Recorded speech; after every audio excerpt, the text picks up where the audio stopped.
Kami tidak beranggapan seperti Ya itu. nggak boleh. Majelis. Kalau nggak ada anggapan itu, buktikan. Uji konsekuensi berikutnya. Komposisinya nggak boleh cuma UGM. Baik, kami serahkan kembali kepada majelis komisi. Ya, majelis diserahkan. Tapi saudara tidak melaksanakan. Jadi saudara harus laksanakan. Ya, ini masalah ya. Saya kira itu, Bu. Pak, jadi begini ya. Nanti kami minta dilakukan uji konsekuensi ulang.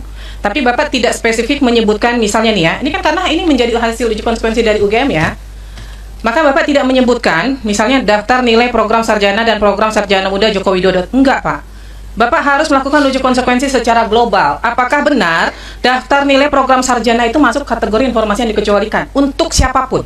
Karena kalau dikecualikan itu dia berlakunya umum, Pak, bukan hanya person to person. Apakah kemudian terkait dengan nilai kerja nyata itu menjadi informasi yang dikecualikan? Kalau untuk Pak Jokowi dikecualikan, maka untuk yang lain pun harus dikecualikan, Pak. Nggak mungkin untuk Pak Jokowi dikecualikan terus orang lain minta, Bapak buka aksesnya. Kalau dikecualikan, ya informasi itu akan berlaku dikecualikan untuk semua. Kemarin harus dihargai yang namanya perintah majelis, ya. Pemahamannya seperti yang sampaikan Ketua Majelis, bukan dokumennya, tapi formula-formula. Misalnya tadi ijazah seperti apa formulanya?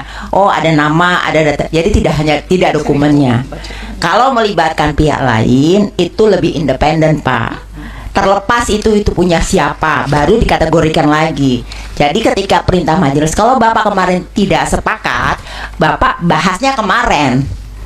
Jadi supaya lebih cepat persidangan hari ini, kita melihat beranggapan pertama Bapak tidak menghargai perintah majelis, ya kan? Kan tidak harus dokumennya. Kita dalam hal ini melihat dokumen itu tidak membedakan pemilik siapa, ya kan? Jadi nggak usah berdiskusi dalam arti yang di sini saja Bapak memperlihatkan bahwa tidak independen, ya kan, untuk melihat suatu persoalan. Jadi kalau kemarin perintah majelis ada melihat bahwa ini kalau melibatkan pihak eksternal, maka kajiannya lebih independen. Bukan lebih lagi, memang independen. Tidak harus dokumennya, tapi formula. Kalau ada ijazah seperti ini, kalau KHS data apa saja, tanpa memperlihatkan. Itu, kasih. Apa boleh menanggapi atau? Izin, Bu Ketua. Silakan. Ini seluruhnya kan berarti dari UGM ya. Iya. Apa saudara? Bentar. Memohon sebentar ya. Saudara termohon, ini berarti seluruhnya dilakukan oleh UGM. Berarti UGM tidak menganggap ada entitas akademik lain selain UGM yang mengerti Yang masalah handphonenya bunyi ini. tolong dimatikan ya. Ini UGM berarti tidak menganggap dalam tema KHS atau perlindungan data pribadi atau keterbukaan informasi publik tidak ada pakar dari selain UGM. Saya mau tanya itu dulu. Singkat-singkat aja ya, karena saya masih ada pendalaman lain. Baik, terima kasih anggota majelis. Pada prinsipnya kami tetap menganggap, dan kami juga menganggap bahwa pakar dari Pakar, ada tidak kepakaran di luar UGM yang bisa memahami soal ini, menurut UGM? untuk diuji konsekuensi ini tidak ada, tapi kalau untuk secara keseluruhan pasti ada. Namun tadi yang disampaikan. Nah, jadi begini, ini ada chauvinisme nih, ya, prestige oriented chauvinis. Jadi kebanggaan seakan-akan yang mengerti tema ini hanya orang-orang UGM. Andaikan teman-teman atau Bapak Ibu di UGM itu mau mempertahankan satu mazhab pemikiran saja, sebenarnya bisa kok. Ambil saja pakar-pakar lain yang satu mazhab, karena sebenarnya di keterbukaan informasi juga ada mazhab kehati-hatian, ada juga cautious focus approach misalnya begitu, ya. Kalau mau ambil kehati-hatian, katakanlah misalnya UGM mempertahankan ini sebagai suatu hal yang jadi data pribadi. Tadi Bapak bilang, Bapak orang fakultas hukum, iya kan? Mazhab tuh bisa diambil penguatannya dari mana aja, dan masyarakat tuh bertaburan kok pakar-pakar. Jadi sebagai sebuah epistemic community, ini masalahnya ada di chauvinisme UGM nih kalau begini kelihatannya. Jadi majelis memerintahkan melakukan uji konsekuensi sekali lagi, tidak dengan satu pendapat homogen dari UGM. Ini sudah komposisi berlaku untuk semua register Aquo, Pak, gitu. Tapi kalau Bapak menganggap hanya UGM yang mengerti masalah ini masalahnya di UGM keseluruhan berarti. Ini masalah prestige oriented chauvinism. Ini chauvinisme model akademik, ya Pak ya. Ini andaikan Bapak mau mempertahankan satu pendapat pun, ambil dari luar UGM, itu perintah majelisnya, gitu. Sehingga pendapat Bapak itu lebih kuat, begitu. Ya, ini saya sudah pakai bahasa yang paling netral.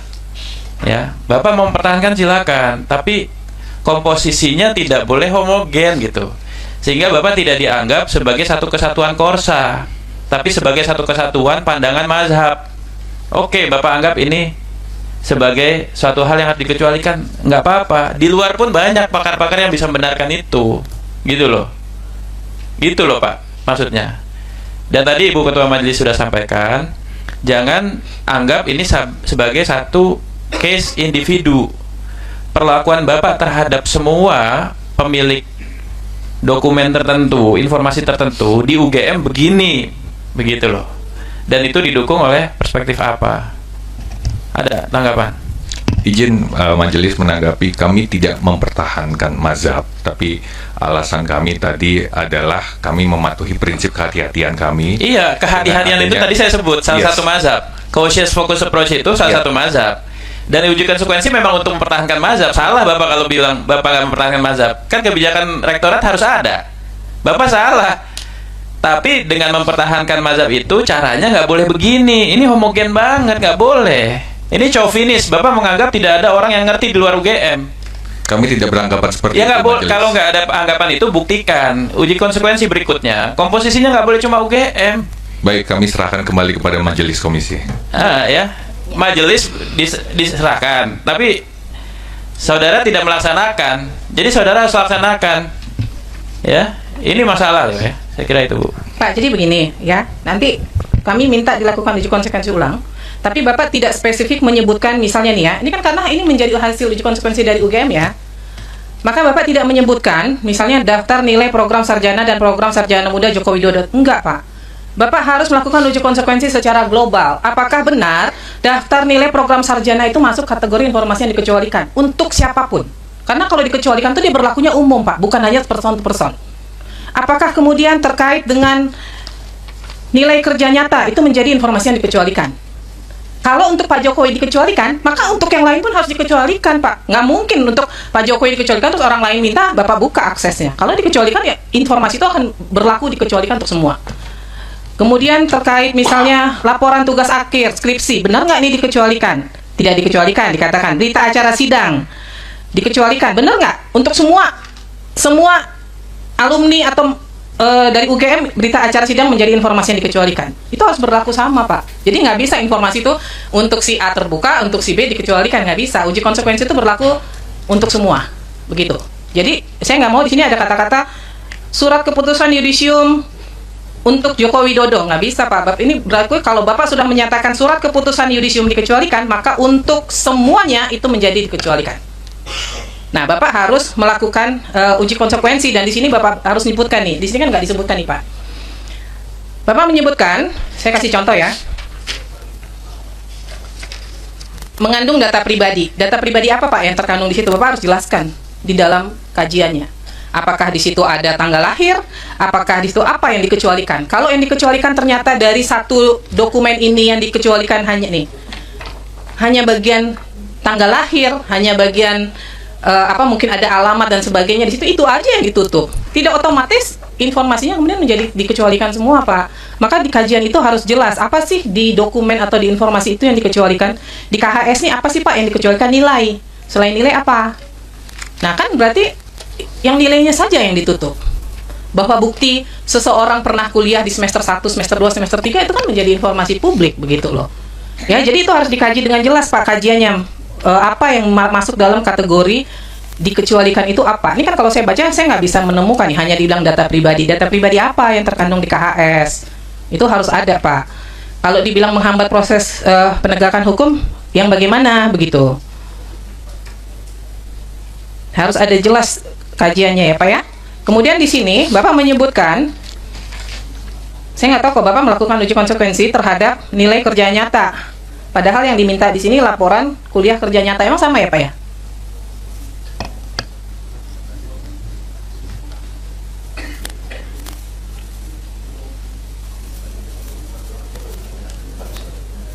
Coba silakan. Satu kali aja dipencet, Pak. Satu kali aja. Ya. Tes. Iya. Iya, Ibu, di situ di apa ya? Kita memberikan adalah transkrip nilai gitu ya. Karena memang dokumen terkait dengan laporan kuliah kerja nyata itu memang tidak ada gitu. Atau mungkin dalam bahasa KIP-nya belum didokumentasikan. Jadi dokumen itu memang tidak ada. Nah, maka kemudian kami dengan etikat baik gitu ya, mencoba kemudian mencari-cari gitu ya, menelusuri di teman-teman fakultas itu, berusaha semaksimal mungkin menelusuri ya setiap info, setiap kemudian taharak dan seterusnya itu, maka kemudian adalah data nilai dari Pak Jokowi bersama juga dengan nilai-nilai mahasiswa yang KKN yang ada pada saat itu.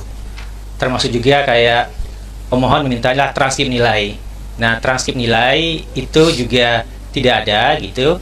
Tapi yang ada itu adalah daftar nilai Pak Jokowi gitu ya, yang final. Itu yang kemudian kami tampilkan di sana. Jadi kami paham ya, pemohon ini kan tidak tahu nih kira-kira ya zaman itu tuh kebutuhan dokumennya apa. Nah, sehingga kemudian kami kalau itu ada dokumennya, kami sampaikan dan kami uji konsekuensinya. Jadi itu Ibu. Ya, jadi begini Pak, Bapak ketika melakukan uji konsekuensi kan kami minta harus berdasarkan informasi yang sedang disengketakan kan. Maka Bapak harus mengacu ke sini Pak. Misalnya, nih, laporan kuliah kerja nyata. Ya, halo teman-teman, kembali lagi bersama saya di channel ini. Ya, tentu kita sudah lihat cuplikan video yang sangat menarik. Nah, mari kita lihat tanggapan para netizen yang disampaikan di bawah ini. Ya, orang-orang UGM yang membela Jokowi sudah dapat kabayang. Nah, rektor UGM dan semua yang terlibat kejahatan ijazah palsu harus diusut. Nah, Jokowi nggak punya ijazah asli, itu berbelit-belit. Terus juga desak diperlihatkan UGM nggak jujur karena ada uang. Nah, terlihat orang yang diutus UGM ini untuk melindungi kepalsuan ijazah Jokowi. Ya, jangan sampai kebodohan dan kebohongan Joko Widodo dan para termul serta aparat kepolisian yang ikut-ikut jadi termul ya membuat masyarakat bodoh karena argumennya soal ijazah Jokowi tidak sesuai fakta asli. Nah, rusak ya. Untuk melindungi Jokowi jadi harus berbelit-belit untuk gelas. Nah, takdir ya para penjabat UGM. Mau menyelamatkan UGM apa mau menyelamatkan Jokowi sendiri? Ya, pecat semua pegawai penjabat UGM. Logo merusak reputasi UGM, anti-komprisasi kejahatan logika aturan hukum. Nah, gara-gara Jokowi UGM jadi buruk demi uang dan kekuasaan. Ya, demikian ruwet masalah ya. Ijazah nggak rampung ya. Negara Konoha banyak orang pintar kalah. Soal ijazah sudah 13 tahun gak beres. Ya, sudahlah akhirnya masalah ini masyarakat sudah jenuh, bosan muak ya dengan syarat-syarat Jokowi adili pertanggungjawabnya. Nah, jelas perbuatannya selama menjabat RI 1 ya. Perbuatannya saya mohon kepada pemerintah jangan menunggu ya. Masyarakat marah ini NKRI bisa gacur ya. Kasihan rakyat. Nah, kata Pak Taufik ya, Jokowi nggak punya ijazah. Kasihan banget ya. Yang membela orang yang salah. Ingat karena karma dosa kalian punya anak-anak. Nah, demikian. Teman-teman ya, UGM jujurlah tampil sebagai lembaga yang mendidik ya anak bangsa untuk masa depan. Nah, penjara Rektor OVA ya karena mempersulit ya jalannya persidangan ijazah palsu. Nah, UGM ya membela Jokowi sampai segitunya dapat besar kalian. Nah, UGM ya sudah babak ya belur. Kalau terus berkebohongan ya, ditutupi dengan kebohongan. Saya sebagai alumni UGM merasa malu sendiri. Nah, setiap satu kebohongan harus ditutupi 1000 kebohongan lainnya. Nah, tetapi tetap akan berbau bangkainya karena ada proses penguraian sama bakteri dan jamur.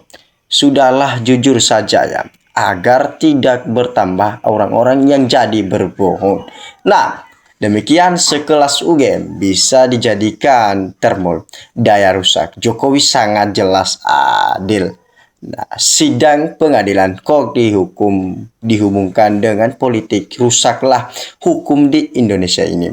Nah, ijazah Jokowi dibuat di pasar Pramuka ya, pojok kalau tidak ya percaya Panji Paimang ya, sama Bitor Suryadi Widodo. Nah, selanjutnya kelompok rekayasa sudah mulai gelisah, apalagi sedikit demi sedikit Presiden Prabowo mengeluarkan dari kekuasaan ini akan lebih mudah untuk diusut, dan semua itu akan terang kalau Kapolri dan penjabat-penjabat Polri ya diganti akan semakin mudah. Nah, dah jelas kalau UGM melindungi kepalsuan ijazah Jokowi, menyatakan asli tapi tidak bisa memberikan bukti keasliannya.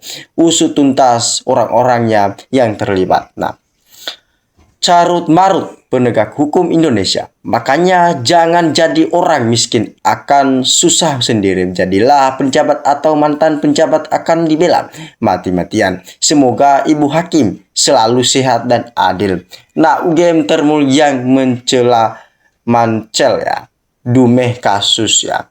Nah, kalau mau menyelamatkan UGM, jujurlah buka apa adanya. Kalau tetap membela Jokowi, rusaklah UGM itu. Nah, UGM ya jadi gara-gara lindungi si Jack ya, pembohong ya, rela pertaruhkan nama besar hanya demi satu manusia pembohong. Nah, pantas apa Emilia dosen UGM busuk, munafik, penjilat, boneka, pengkhianat yang terlibat dalam pemalsuan skripsi ya, ijazah Jokowi segera dicopot, diseret ke muka hukum, merusak, memalukan negara, bangsa, dan UGM. Nah, kehatian-hatian apa nggak mau jujur ya, UGM berbelit-belit menghambat ya proses hukum sampai dipenjelaskan hakim sedemikian. UGM berbelit-belit tidak transparan. Nah, ini semakin memperjelaskan ijazah Jokowi palsu. UGM terlibat gong kalingkong ya, percuma sekolah tinggi ya, berani bersaksi tapi untuk berbohong apa gunanya, nggak manfaatnya. Nah, demikian orang kalau berpikir jernih ya pasti tahu kalau Jokowi nggak pernah ijazah. Nah, semoga RT ya lalu diberikan kesehatan keafiatan. Nah, selalu dalam lindungi Allahnya, dalam menegakkan kebenaran, amin ya. Nah, gimana anggota dewannya di Lampung saja ketahuan ijazahnya palsu, langsung dipindahkan. Ini berbelit-belit kelihatan ada yang ditipu-tipu. Nah, kasihan ribuan alumni UGM kalau rektornya pembohong, rusak reputasi UGM. Ya, yang mewakili UGM itu sengaja kelihatannya kebodohan karena sudah didogmatis rektornya.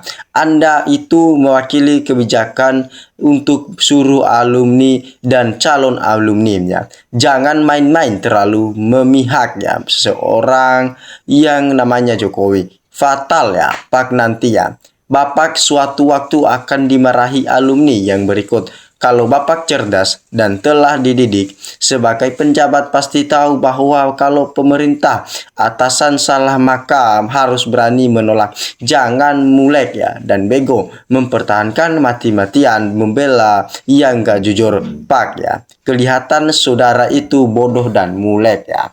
Nah, Rektor UGM beserta kroninya ikut menipu untuk menutupi ijazah palsu Jokowi.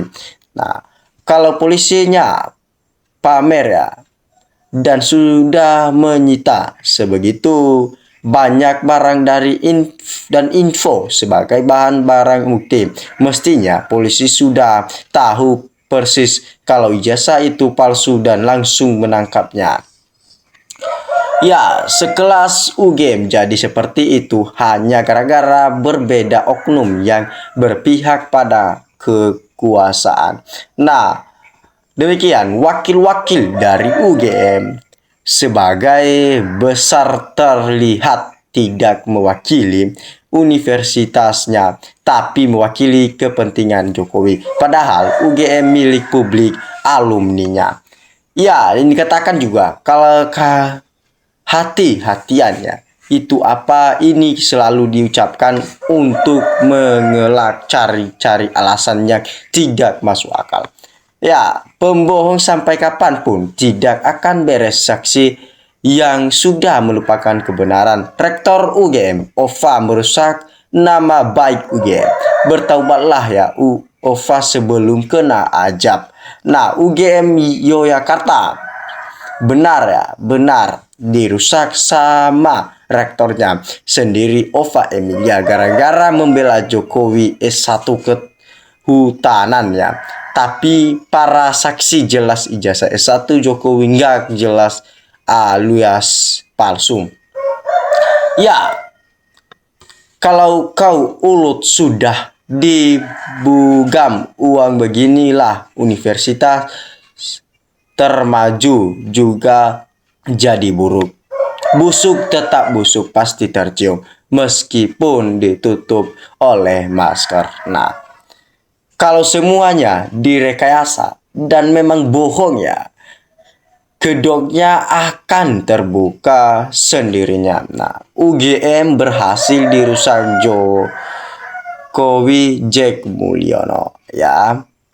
Nah, semua institusi di negara ini sekarang milik Jokowi, anak-anaknya dan semua antek-anteknya dan tolnya lagi.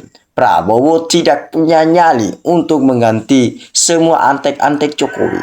Untuk mengganti Kapolri aja sudah tak berani. Ibarat macam yang sudah ompong ya, nggak sanggup lagi untuk berburu. Ya, salam dari NKRI, harga mati kita.